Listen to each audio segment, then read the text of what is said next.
Budget की। देखो, इस बार का जो अंतरिम बजट है वो आ रहा है फरवरी में, और जो नई सरकार बनने वाली है चुनाव के बाद से, हो सकता है उसका जो पूर्ण बजट या रियल में जो बजट होता है वो लगभग जुलाई या अगस्त तक आने की संभावना है। तब तक कौन सा बजट चलेगा? अंतरिम बजट। चलो अब ये जानते हैं कि इस बार का जो अंतरिम बजट आने वाला है उसका उद्देश्य क्या है भाई, पर्पस क्या है, आने से क्या क्या फायदे होने वाले हैं लोगों को। देखो, जो 2024 का अंतरिम बजट है बहुत ही ज़्यादा इंपॉर्टेंट है भाई। देखो, इस बार का जो बजट है ना वो इसलिए ज़रूरी है क्योंकि इसमें सरकार ने जो भी आर्थिक स्थिति है उसको सुधारने का और विकास के नए कदम उठाने का संकल्प लिया है। तथा इस बार का जो बजट है उसको निर्मला सीतारमण ने पेश किया है और उसमें कुछ बातें बताई गई हैं कि जिसमें देश के आर्थिक विकास को सुधारने का बात किया गया है। अगर हम लोग इस बजट के मुख्य उद्देश्यों का या पर्पस क्या है उसकी बात करें तो इसमें पहला आर्थिक सुरक्षा को सुनिश्चित करना। इसमें गवर्नमेंट ने बेरोजगारी और उद्यमिता यानी कि इंडस्ट्रियलिटी को ध्यान में रखकर प्लान बनाया है जिससे जो भी नागरिक हैं उनको आर्थिक विकास में सहारा मिले।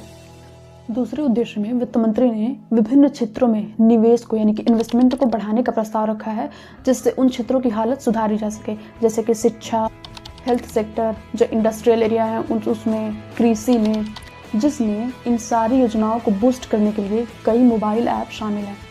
इस बजट के तहत सरकार ने आर्थिक सुरक्षा को मजबूत बनाने के लिए भी बहुत सारे कदम उठाए हैं और कानूनी व्यवस्था के माध्यम से जो भी वित्तीय अपराध होते हैं उसके नियंत्रण के लिए भी बहुत सारे कदम उठाए गए हैं। और अंतरिम बजट 2024 में इसमें ना किसानों की सुरक्षा के लिए भी बहुत सारा विशेष प्रावधान किया गया है। सरकार ने ना किसानों को सीधे वित्त सहायता के लिए बहुत सारी योजनाओं का आयोजन किया है जिससे उनकी जो आर्थिक स्थिति है ना वो सुधर सके। इस बजट में जो भी स्वास्थ्य है यानी कि हेल्थ सेक्टर में भी उसने बहुत सारे महत्वपूर्ण कदम उठाए हैं जिसमें नए हॉस्पिटल्स का बनवाना और हॉस्पिटल्स में जो भी चीज़ें ज़रूरी होती हैं यानी कि ज़रूरत के सामान को पहुंचाना, ये सब चीज़ें शामिल हैं। और सरकार ने जनता को बेहतर स्वास्थ्य सुविधाओं को प्रदान करने का प्रॉमिस किया है, वादा किया है। और इस बजट में सरकार ने आर्थिक विकास के लिए यानी कि पूरे देश का आर्थिक विकास हो सके इसके लिए बहुत सारे उद्योगों को इनकरेज किया है। जो भी नए उद्यमी हैं या नए इंडस्ट्रियलिस्ट हैं उनको विभिन्न प्रकार के वित्तीय योजनाओं का लाभ उठाने का मौका मिलेगा और इससे फ़ायदा ये होगा कि विभिन्न क्षेत्रों में जो भी रोजगार की स्थिति है उसमें होगा सुधार। इसके अलावा अंतरिम बजट 2024 में आर्थिक विकास की दिशा में सामाजिक, आर्थिक और राजनीतिक क्षेत्रों में बहुत सारे अनेक सुधार के प्रस्ताव भी रखे गए हैं। और आज का सबसे इम्पॉर्टेंट टॉपिक, हम लोग ये जानते हैं कि अंतरिम बजट जो होता है उसमें और जो हम लोग का पूर्ण या आम बजट होता है उन दोनों में भाई अंतर क्या होता है।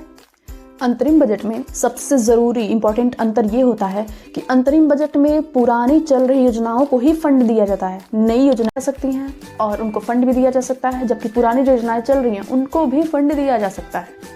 दूसरा इम्पॉर्टेंट अंतर ये है कि जो अंतरिम बजट होता है वो सिर्फ 2 ही महीने के लिए लाया जाता है, लेकिन अगर ज़रूरत पड़े तो उसको बढ़ाया जा सकता है। तो ये था आज का वीडियो, अंतरिम बजट, उसका उद्देश्य, उसका फ़ायदा, नुकसान। शायद आपको मैंने बहुत सारी चीज़ें बताई, आई होप कि आपको समझ में आया हो। अगर आपको थोड़ा भी नॉलेजेबल लगा हो या लगा हो कि हाँ मैंने कुछ बताया है आप लोगों को अच्छा, तो आप लोग चैनल को सब्सक्राइब करना बिल्कुल ना भूलना ताकि ऐसे ही नॉलेजेबल वीडियो आपको मिलते रहें। बाकी लाइक, सब्सक्राइब, शेयर ज़रूर करना। बाकी मिलते हैं नेक्स्ट वीडियो में, तब तक के लिए अल्लाह हाफिज़, बाय बाय।